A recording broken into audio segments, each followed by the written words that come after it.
Saudi embassy ആക്രമിച്ചതിനെ തുടർന്ന് Arab രാജ്യങ്ങൾക്കിടയിൽ Iran ഒറ്റപ്പെടുന്നു. ഇറാന്റെ വിമാനങ്ങൾക്ക് ബഹ്റൈൻ നിരോധനം ഏർപ്പെടുത്തി. വിവരങ്ങളുമായി ഞങ്ങളുടെ middle east director M Ashraf ചേരുകയാണ്. അഷ്റഫ്, സംഭവവുമായി ബന്ധപ്പെട്ട് അറബ് രാജ്യങ്ങൾ നിലപാട് ശക്തമാക്കുകയാണോ? മറ്റു വിവരങ്ങൾ? ഇറാനിൽ വെച്ച് സൗദി അറേബ്യയുടെ എംബസിയും കോൺസുലേറ്റും ആക്രമിച്ച സംഭവത്തോടനുബന്ധിച്ച് അറബ് രാജ്യങ്ങളിലും ഗൾഫ് രാജ്യങ്ങളിലും ഇറാൻ ഒറ്റപ്പെട്ടുകൊണ്ടിരിക്കുകയാണ്. ഇതോടനുബന്ധിച്ചാണ് ഇറാന്റെ വിവിധ രാജ്യങ്ങളിലുള്ള അംബാസഡർമാരെ തിരിച്ചു വിളിച്ചുകൊണ്ടിരിക്കുകയാണ്.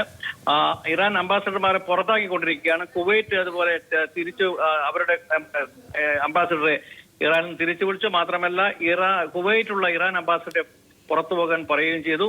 അതുപോലെ തന്നെയാണ് സുഡാൻ അതുപോലെ തന്നെ ജോർഡാൻ, ഗൾഫ് രാജ്യങ്ങളെല്ലാം തന്നെ സൗദി അറേബ്യക്ക് പുറമെ Bahrain, UAE, Qatar, Kuwait, Oman തുടങ്ങിയ രാജ്യങ്ങളൊക്കെ തന്നെ ഇറാന്റെ ഈ നടപടിക്കെതിരെ ഒറ്റക്കെട്ടായി ശബ്ദമുയർത്തിയിരിക്കുകയാണ്.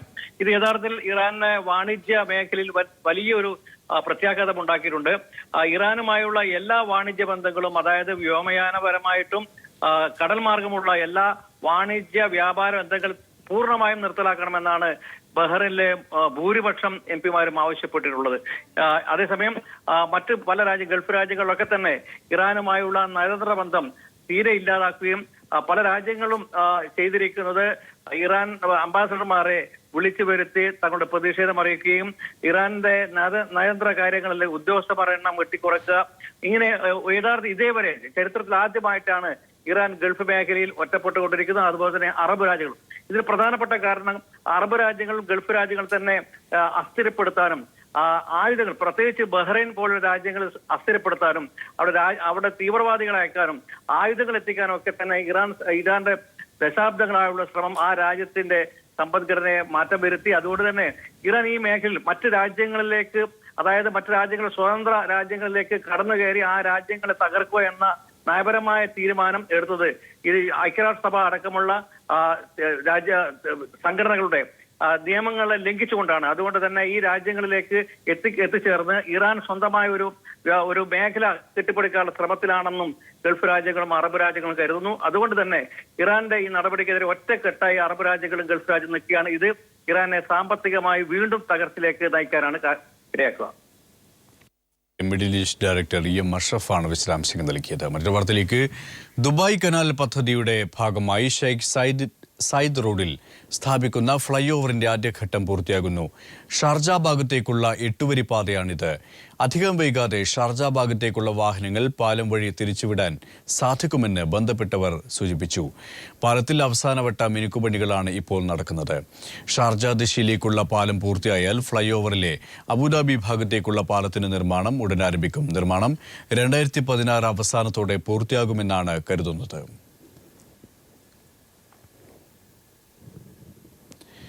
ദുബൈയിലെ പ്രഥമ smart ID card typing centre പ്രവർത്തനം ആരംഭിച്ചു. സർക്കാർ സേവനങ്ങൾ നൂതന സാങ്കേതിക വിദ്യയിലൂടെ ലഭ്യമാക്കുന്നതിന്റെ ഭാഗമായി ദുബൈ സർക്കാരിന്റെ ടൈപ്പിംഗ് സെന്ററുകൾക്കുള്ള ഉത്തരവനുസരിച്ച് തുടങ്ങിയ ആദ്യ സെന്ററിൽ എമിറേറ്റ്സ് ID സേവനങ്ങൾക്ക് പുറമെ പ്രവാസികൾക്കും തൊഴിൽ സംരംഭകർക്കുമുള്ള മറ്റ് സർക്കാർ സേവനങ്ങളും ലഭ്യമാകുമെന്ന് അധികൃതർ അറിയിച്ചു. ദുബൈയെ ലോകത്തിലെ ഏറ്റവും സാങ്കേതിക തികവുള്ളതും സന്തോഷകരവുമായ നഗരമാക്കി മാറ്റാനുള്ള UAE വൈസ് പ്രസിഡന്റും പ്രധാനമന്ത്രിയും ദുബൈ ഭരണാധികാരിയുമായ Sheikh Mohammed bin Rashid Al മക്തൂമിന്റെ വീക്ഷണത്തിന് പിന്തുണയുമായാണ് പുതിയ സംരംഭം.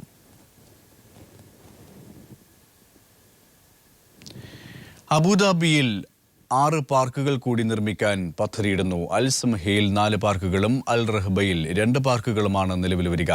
2017 സന്ദർശകർക്കായി ഇത് തുറക്കാനാകുമെന്ന് മുനിസിപ്പാലിറ്റി അധികൃതർ അറിയിച്ചു. ഈ 2 പ്രദേശങ്ങളിലായി കളിക്കളങ്ങൾ സ്ഥാപിക്കുകയും മറ്റ് അടിസ്ഥാന സൗകര്യ വികസന പ്രവർത്തനങ്ങൾ നടത്തുകയും ചെയ്യുമെന്നും അധികൃതർ അറിയിച്ചു. ഷാർജയിൽ നഗരയാത്രകൾക്കായി 10 ബസ്സുകൾ കൂടി നിരത്തിലിറക്കാൻ ഷാർജ റോഡ് ആൻഡ് ട്രാൻസ്പോർട്ട് അതോറിറ്റിയുടെ തീരുമാനം. ഇതോടെ എമിറേറ്റിലെ ബസ്സുകളുടെ എണ്ണം 69ആയി ഉയരുമെന്ന് അതോറിറ്റി ഡയറക്ടർ അബ്ദുൽ അസീസ് അൽ ജവാൽ അറിയിച്ചു. 14 റൂട്ടുകളിലൂടെയാകും ബസ്സുകൾ സർവീസ് നടത്തുന്നത്.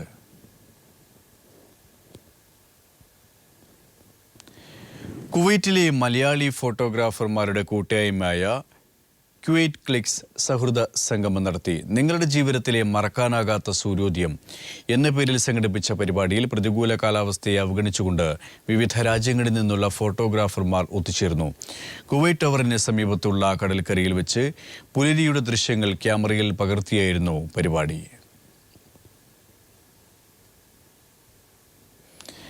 ജിദ്ദ ഇന്ത്യൻ മീഡിയ ഫോറത്തിന്റെ വാർഷിക ജനറൽ ബോഡി ഷറഫയിൽ ചേർന്നു. പ്രസിഡന്റ് PM മായിൻകുട്ടിയുടെ അധ്യക്ഷതയിൽ ചേർന്ന യോഗത്തിൽ ജനറൽ സെക്രട്ടറി CK മൊറയൂർ വാർഷിക റിപ്പോർട്ടും ട്രഷറർ ശിവൻപിള്ള സാമ്പത്തിക റിപ്പോർട്ടും അവതരിപ്പിച്ചു. പാകിസ്ഥാനോടുള്ള സുരക്ഷാ നയത്തിൽ മാറ്റം വരുത്തണമെന്ന് കരസേനാ മേധാവി ജനറൽ സുഹാഗ്. പാകിസ്ഥാൻ ഇന്ത്യയിൽ രക്തച്ചൊരിച്ചിൽ നടത്തുമ്പോൾ ചർച്ച നടത്തിയിട്ട് കാര്യമില്ലെന്നും അദ്ദേഹം ദില്ലിയിൽ പറഞ്ഞു.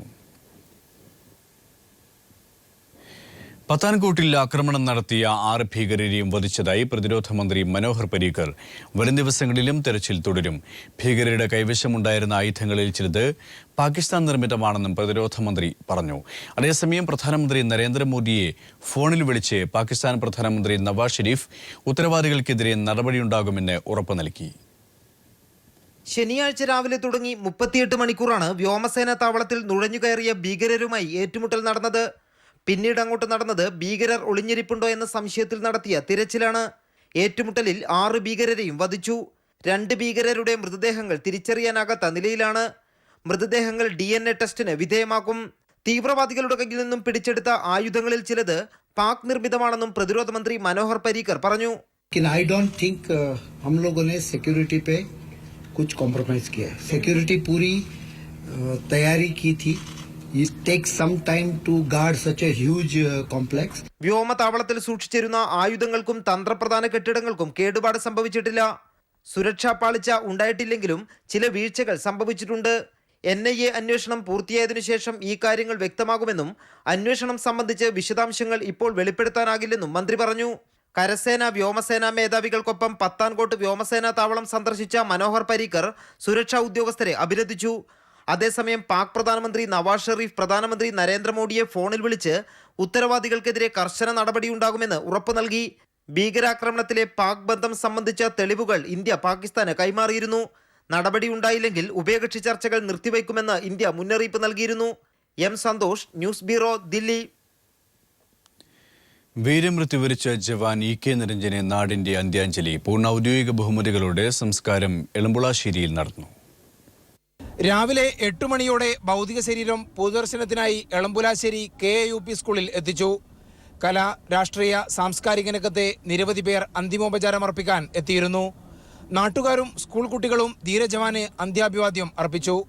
11 മണിയോടെ കര, വ്യോമസേനാ വിഭാഗങ്ങളുടെ ആദരം.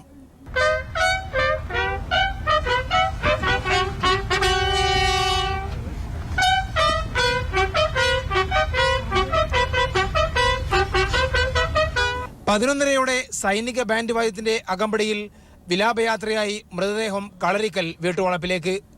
സംസ്കാര ചടങ്ങിൽ സംസ്ഥാന സർക്കാരിനെ പ്രതിനിധീകരിച്ച് ആഭ്യന്തരമന്ത്രി രമേശ് ചെന്നിത്തല പങ്കെടുത്തു. MP മാരായ MP രാജേഷ്, PK ബിജു, ജില്ലയിൽ നിന്നുള്ള മറ്റ് ജനപ്രതിനിധികൾ എന്നിവരും ചടങ്ങിൽ സംബന്ധിച്ചു. പൂർണ്ണ സൈനിക പോലീസ് ബഹുമതികളോടെയായിരുന്നു സംസ്കാരം.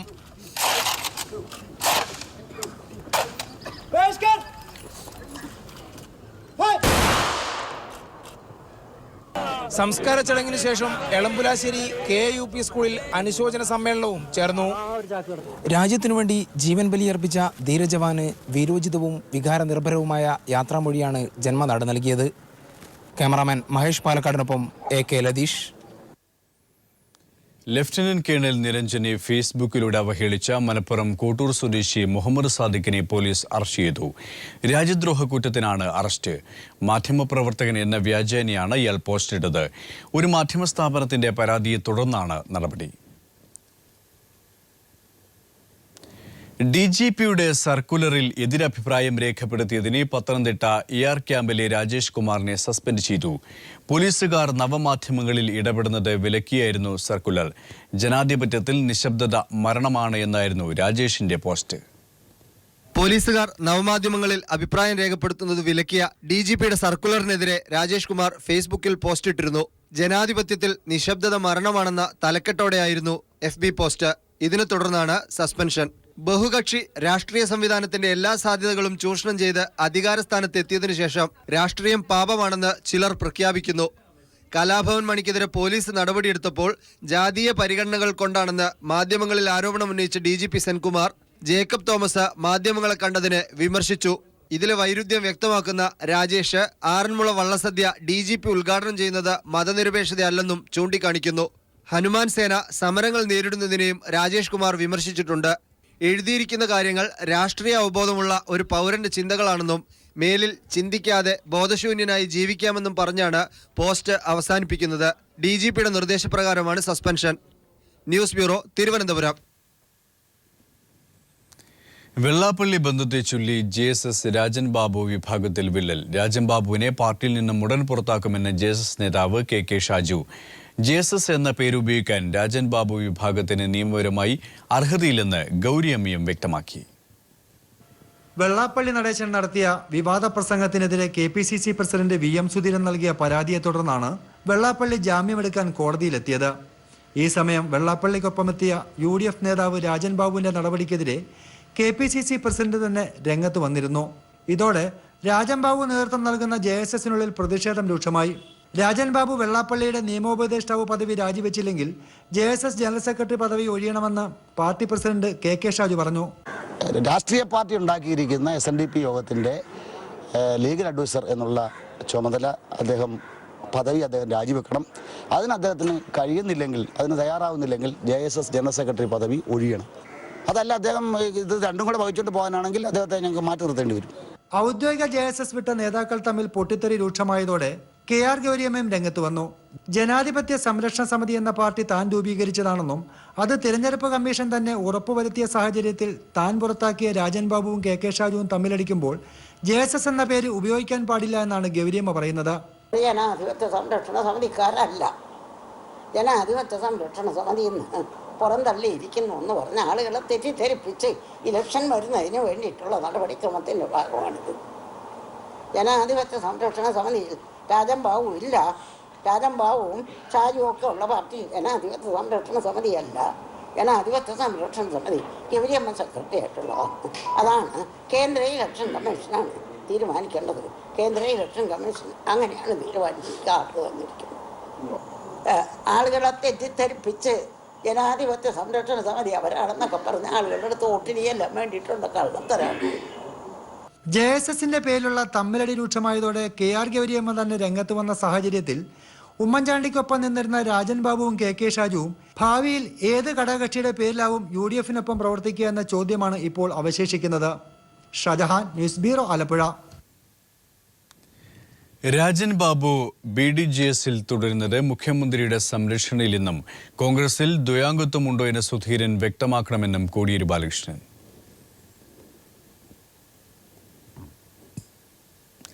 തദ്ദേശ തെരഞ്ഞെടുപ്പിൽ RSSന്റെ വോട്ട് വാങ്ങിയില്ല എന്ന് പറയാൻ ഉമ്മൻചാണ്ടിക്ക് ധൈര്യമുണ്ടോ എന്ന് കോടിയേരി ബാലകൃഷ്ണൻ. കുമ്മനത്തിന്റെ നമസ്കാരത്തിന് വിധേയരാകുന്നവർക്ക് കരുതൽ വേണമെന്നും ഗാന്ധിജിയെ വെടിവെക്കുന്നതിന് മുൻപ് ഗോഡ്സെ കാൽ തൊട്ട് വണങ്ങിയിരുന്നെന്നും കോടിയേരി പറഞ്ഞു. ഉമ്മൻചാണ്ടിക്കെതിരെ പിണറായി വിജയൻ. RSSനെ ന്യായീകരിക്കുന്ന മാനസികാവസ്ഥയിൽ നിന്നും ഉമ്മൻചാണ്ടി മാറാൻ തയ്യാറല്ലെന്ന് പിണറായി.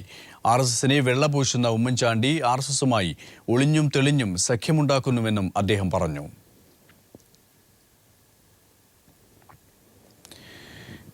പീപ്പിൾ എക്സ്ക്ലൂസീവ് വിവരാവകാശ കമ്മീഷനിലേക്ക് സർക്കാരിന്റെ ഇഷ്ടക്കാരെ കോടതി നിർദ്ദേശം മറികടന്ന് നിയമിക്കാൻ നീക്കം. ലഭ്യമായ അപേക്ഷകൾ മുഴുവൻ പ്രസിദ്ധീകരിക്കണമെന്ന കോടതി ഉത്തരവ് കാറ്റിൽ പറത്തി 15 പേരുടെ ചുരുക്കപ്പട്ടിക തയ്യാറായി. ചുരുക്കപ്പട്ടിക തയ്യാറാക്കിയത് മുഖ്യമന്ത്രിയുടെ കീഴിലെ പൊതുഭരണ വകുപ്പാണ്. അന്തിമ പട്ടികയിൽ മാധ്യമപ്രവർത്തകൻ സണ്ണിക്കുട്ടി എബ്രഹാമും DCC ജനറൽ സെക്രട്ടറിയും നിവേദിത P ഹരണം ഉൾപ്പെടും.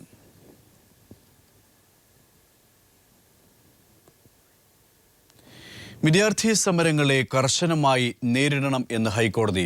ക്ലാസ് തടസ്സപ്പെടുത്തുന്നവരെ പോലീസിനെ ഉപയോഗിച്ച് നീക്കണമെന്നും ഒരു വിദ്യാർത്ഥിയെങ്കിലും ഉണ്ടെങ്കിൽ അധ്യാപകൻ ക്ലാസ് എടുക്കണമെന്നും ഹൈക്കോടതി നിർദ്ദേശം നൽകി.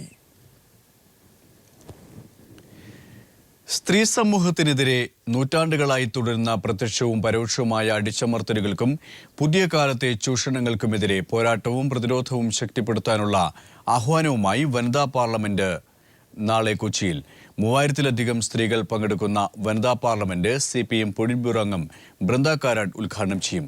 വിവിധ മേഖലകളിൽ വ്യക്തിമുദ്ര പതിപ്പിച്ച ശ്രദ്ധേയ സ്ത്രീ സാന്നിധ്യങ്ങളെ പാർലമെന്റിൽ ആദരിക്കും. CPM-നെയും പോലീസിനെയും വെല്ലുവിളിച്ച് SDP നേതാവ് ഇസ്മയിൽ കമല. CPM-ന് ഇനിയും രക്തസാക്ഷി സ്തൂപങ്ങൾ പണിയേണ്ടി വരുമെന്ന ഭീഷണി. പട്ടാപ്പകൽ എങ്ങനെ കൊല്ലാമെന്ന് നാദാപുരത്തും പുന്നാടും കാണിച്ചിട്ടുണ്ടെന്നും ഇസ്മയിൽ കമല പ്രസംഗത്തിൽ പറഞ്ഞു. കഴിഞ്ഞ ദിവസം കുറ്റ്യാടിയിൽ നടന്ന SDPI പൊതുയോഗത്തിലാണ് സംസ്ഥാന നേതാവ് ഇസ്മായിൽ കമന CPIM നേതാക്കൾക്കും പോലീസിനുമെതിരെ കൊലവിളി പ്രസംഗം നടത്തിയത്. SDPIയോട് കളിച്ചാൽ നാദാപുരത്തെ ബിനുവിന്റെ രക്തസാക്ഷി സ്തൂപത്തിന്റെ കൂടെ 6 സ്തൂപങ്ങൾ കൂടി പണിയേണ്ടി വരും. പട്ടാപ്പകൽ എങ്ങനെ കൊലപാതകം നടത്താമെന്ന് നാദാപുരത്ത് മാത്രമല്ല പുന്നാടും ഞങ്ങൾ കാണിച്ചു കൊടുത്തിട്ടുണ്ട്. CPIM നേതാക്കളുടെ പേരെടുത്ത് പറഞ്ഞായിരുന്നു കൊലവിളി. പട്ടാപ്പകലൊക്കെ ആളുകൾ കാണിച്ചു തന്നിട്ടുണ്ട്. അത് ഇവിടെ മാത്രമല്ല, അത് നാദാപുരത്ത് മാത്രമല്ല, അത് പുന്നാട്ടും കാണിച്ചിട്ടുണ്ട്. പട്ടാപ്പകൽ ആൺകുട്ടികൾ, അത് നിങ്ങൾക്ക് പറ്റൂല. പോലീസിനെയും SDPI നേതാവ് വെറുതെ വിട്ടില്ല. തങ്ങൾക്കെതിരെ നടപടിയെടുക്കുന്ന പോലീസ് ഉദ്യോഗസ്ഥരുടെ വീടും മേൽവിലാസവും തങ്ങൾക്കറിയാമെന്നും ഇസ്മായിൽ കമന ഭീഷണിപ്പെടുത്തി. കൃത്യമായി മനസ്സിലാക്കിക്കോ പോലീസുകാരാ, നിന്റെയൊക്കെ നാട് ഞങ്ങൾക്കറിയാം, നിന്റെ പേരറിയാം, നിന്റെ വീടറിയാം, നിന്റെയൊക്കെ വീട്ടിൽ പോകുന്ന വഴി അറിയാം. സോഷ്യൽ ഡെമോക്രാറ്റിക് പാർട്ടി ഓഫ് ഇന്ത്യയുടെ പ്രവർത്തകർക്ക് എന്ന് കൃത്യമായി മനസ്സിലാക്കിക്കോ. News bureau, Kozhikode. തൊടുപുഴയിൽ CPM ലോക്കൽ സെക്രട്ടറി ഷൗക്കത്ത് അലിയുടെ വീടിന് നേരെ ആക്രമണം. നടൻ ആസിഫ് അലിയുടെ പിതാവാണ് ഷൗക്കത്ത് അലി. ആക്രമണത്തിന് പിന്നിൽ മുസ്ലിം ലീഗിന് CPM ആരോപിച്ചു. പ്രശസ്ത സിനിമാ നടൻ ആസിഫ് അലിയുടെ വീടിന് നേരെയാണ് കഴിഞ്ഞ ദിവസം ആക്രമണം നടന്നത്. ആസിഫിന്റെ പിതാവും CPIM മുതലക്കോടം ലോക്കൽ കമ്മിറ്റി സെക്രട്ടറിയുമായ MB ഷൗക്കത്ത് അലിയെ ലക്ഷ്യം വെച്ചായിരുന്നു ആക്രമണം നടന്നത്. പ്രാദേശിക വിഷയത്തിൽ CPIM-ഉം ലീഗും തമ്മിൽ സ്ഥലത്ത് കഴിഞ്ഞ ദിവസം തർക്കങ്ങൾ നിലനിന്നിരുന്നു. ഇതിനെ തുടർന്നുണ്ടായ സംഘട്ടനത്തിൽ CPIM പ്രവർത്തകന് പരിക്കേൽക്കുകയും 5 ലീഗ് പ്രവർത്തകർക്കെതിരെ സംഭവവുമായി ബന്ധപ്പെട്ട് പോലീസ് കേസ് രജിസ്റ്റർ ചെയ്യുകയും ചെയ്തിരുന്നു. ഇതിന്റെ പകയാണ് ആക്രമണത്തിലേക്ക് കലാശിച്ചതെന്നാണ് സൂചന. ചില്ല് തകർത്തിട്ടുണ്ട്. രാത്രി 1:30 മണിക്കാണ് ഗേറ്റ് പൂട്ടിയിട്ടിരുന്നതാണ്. ഗേറ്റ് തുറന്ന് അകത്ത് കയറിയതിന് ശേഷം കല്ലിനെറിയുകയാണ് ഉണ്ടായത്. ഇവിടെ ഒരു രാഷ്ട്രീയമായിട്ടൊരു ചെറിയ അഭിപ്രായ വ്യത്യാസങ്ങൾ നടക്കുന്നുണ്ട്. അതിൻ്റെ ഭാഗമായിട്ടൊരു രാഷ്ട്രീയ ആക്രമണമാണ്. വേറെ വ്യക്തിപരമായ വിരോധങ്ങളൊന്നും ആർക്കുമില്ല. രാഷ്ട്രീയമായിട്ടുള്ള ഒരു ആക്രമണം തന്നെയാണ് നടന്നിട്ട്. സംഭവം അറിഞ്ഞ് സ്ഥലത്തെത്തിയ CPIM ജില്ലാ സെക്രട്ടറി KK ജയചന്ദ്രൻ അക്രമികൾക്കെതിരെ പോലീസ് ശക്തമായ നടപടി സ്വീകരിക്കണമെന്ന് ആവശ്യപ്പെട്ടു. പോലീസ് കർശനമായ നിലപാട് സ്വീകരിക്കണം. കർശനമായ നിലപാട് സ്വീകരിക്കുന്നില്ലെങ്കിൽ ജനങ്ങളെ അണിനിരത്തിയുള്ള പ്രചരണങ്ങളും ശക്തമായ പ്രക്ഷോഭങ്ങളിലേക്കും ഞങ്ങൾ നീങ്ങേണ്ടി വരും. ആക്രമണത്തിനെതിരെ വരും ദിവസങ്ങളിൽ ശക്തമായ പ്രതിഷേധ പരിപാടികൾ നടത്താനും CPIM തീരുമാനിച്ചിട്ടുണ്ട്. News bureau, Idukki. Mobile phone വിപണിയിൽ തരംഗമാകാൻ M-Phone എത്തുന്നു. ആപ്പിൾ ഐഫോണിനോട് കിടപിടിക്കുന്ന ആധുനിക സംവിധാനങ്ങളുമായാണ് മാംഗോഫോൺ എന്ന M-Phone ഇന്ത്യൻ വിപണിയിൽ എത്തുന്നത്. 3D 4G സംവിധാനം ഉൾപ്പെടുന്ന ആധുനിക സ്മാർട്ട് ഫോൺ ശ്രേണിയുമായി പ്രമുഖ സ്മാർട്ട് ഫോൺ നിർമ്മാതാക്കളായ M-Phone ഇലക്ട്രോണിക്സ് ആൻഡ് ടെക്നോളജി ഈ മാസം ഇന്ത്യൻ വിപണിയിലെത്തും. 6000 മുതൽ 54,000 രൂപ വരെ വില വരുന്ന സ്മാർട്ട് ഫോണുകളുമായാണ് M-Phone എത്തുന്നത്. ആദ്യഘട്ടത്തിൽ 5 ഫോണുകളാണ് കമ്പനി ഇന്ത്യയിൽ അവതരിപ്പിക്കുക. യൂറോപ്യൻ വിപണിയിൽ പരീക്ഷിച്ചു വിജയിച്ച കൊറിയൻ സാങ്കേതിക വിദ്യയാണ് ഇന്ത്യയിലും അവതരിപ്പിക്കുന്നത്. 3 ദിവസം ബാക്കപ്പ് ലഭിക്കുന്ന 6050 mAh ശേഷിയുള്ള ബാറ്ററി, 23 MP ക്യാമറ, പൊട്ടാത്തതും പോറൽ ഏൽക്കാത്തതുമായ IPS HD gorilla glass, waterproof എന്നീ സവിശേഷതകൾ അടങ്ങിയ ഫോണുകളാണിവ. M-Phone 5 മുതൽ M-Phone 9 വരെയുള്ള ശ്രേണികളാണ് ആദ്യഘട്ടത്തിൽ എത്തുന്നത്.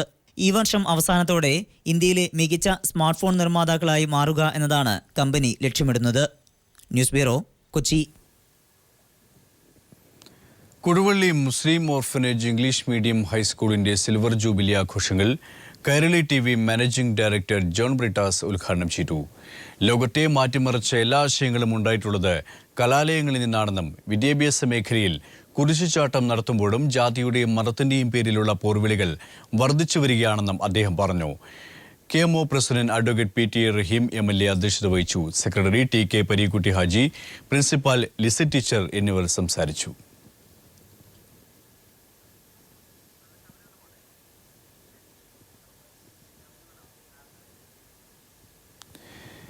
രാജ്യത്തെ ഭീകരാക്രമണങ്ങളുണ്ടായ പശ്ചാത്തലത്തിൽ ശബരിമലയിൽ സുരക്ഷ ശക്തമാക്കി. സംശയാസ്പദമായ സാഹചര്യത്തിൽ കർശന പരിശോധനകൾക്ക് ശേഷം മാത്രമേ തീർത്ഥാടകരെ സന്നിധാനത്തേക്ക് കടത്തിവിടൂ. മകരവിളക്കിനോടനുബന്ധിച്ച് കൂടുതൽ പോലീസുകാരെയും ശബരിമലയിൽ വിന്യസിക്കും. രാജ്യത്ത് ഭീകരാക്രമണ ഭീഷണി നിലനിൽക്കുന്ന പശ്ചാത്തലത്തിലാണ് ശബരിമലയിൽ സുരക്ഷ ശക്തമാക്കിയത്. പമ്പയിലും സന്നിധാനത്തുമടക്കം എല്ലായിടങ്ങളിലും സുരക്ഷാ പരിശോധനകൾ കർശനമാക്കി. സംശയാസ്പദമായ സാഹചര്യത്തിൽ തിരിച്ചറിയൽ കാർഡ് പരിശോധിച്ച ശേഷമേ തീർത്ഥാടകരെ സന്നിധാനത്തേക്ക് കടത്തിവിടൂ. ഇരുമുടിക്കെട്ടിനു പുറമെ കൂടുതൽ സാധനങ്ങളുമായി വരുന്ന തീർത്ഥാടകരെയും പരിശോധിക്കുമെന്ന് സന്നിധാനം സ്പെഷ്യൽ ഓഫീസർ അരുൾ RB കൃഷ്ണ പറഞ്ഞു. ഇപ്പോഴത്തെ സെക്യൂരിറ്റി സിറ്റുവേഷൻ വെച്ചിട്ട് അത് കുറച്ച് ലൈറ്റായിട്ട് അവർ ഇങ്ങനെ അനാവശ്യമായിട്ടുള്ള ലഗേജ് ഇല്ലാതെ ഇരുമുടിയും വളരെ തോൾസഞ്ചിയുമായിട്ട് വന്നാൽ നമുക്കും സെക്യൂരിറ്റി പർപ്പസിനും അത് കുറച്ച് നല്ലതായിരിക്കും. പരിശോധനയ്ക്കായി പുതുതായി 14 സ്കാനറുകൾ സ്ഥാപിക്കും. മകരവിളക്കടുത്തതോടെ തിരക്ക് വർദ്ധിക്കുന്ന സാഹചര്യത്തിൽ 2350ഓളം പോലീസുകാരുടെ പുതിയ സംഘം ശനിയാഴ്ച ചുമതലയേൽക്കുമെന്നും അദ്ദേഹം അറിയിച്ചു. സുരക്ഷാ ക്രമീകരണങ്ങളുടെ ഭാഗമായി CRPFന്റെ നേത്ര എന്ന അൺമാൻഡ് ഏരിയൽ വെഹിക്കിൾ സന്നിധാനത്തെത്തിച്ചിട്ടുണ്ട്. വനമേഖലയിലടക്കം 1 കിലോമീറ്റർ ചുറ്റളവിൽ നിന്ന് ദൃശ്യങ്ങൾ പകർത്താൻ സാധിക്കുന്ന നേത്രയുടെ പരീക്ഷണ പറക്കൽ കഴിഞ്ഞ ദിവസം നടന്നു. തിരക്ക് വർദ്ധിക്കുന്ന സാഹചര്യത്തിൽ സന്നിധാനത്തും പരിസരത്തും നേത്ര ഉപയോഗിച്ച് സുരക്ഷാ പരിശോധന നടത്തും. News bureau, Sannidhanam.